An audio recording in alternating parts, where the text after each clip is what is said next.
Welcome to Gentec, the most innovative technology in the commercial market.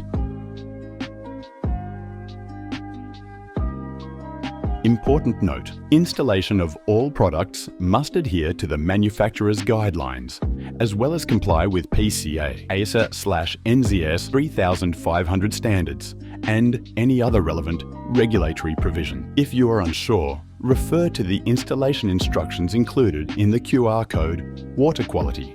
Flush your lines before installing any Gentec products, and if an inline strainer is supplied, must be installed to ensure product is free of debris.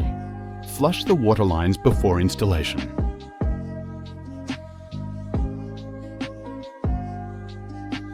Before installing any tapware, we must check the water line for adequate pressure, not more than 500 kPa. Ensure the flow controller is in the right direction and place the tap into the hub and tighten it from below.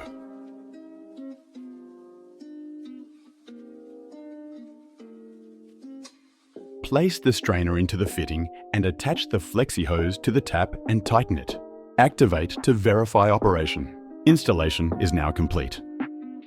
If you are still experiencing problem, ensure to check out the troubleshooting provided in the user manual. If you are unsure and need assistance, then contact Gentec on +612 93194 422 or email at info@gentecaustralia.com.au.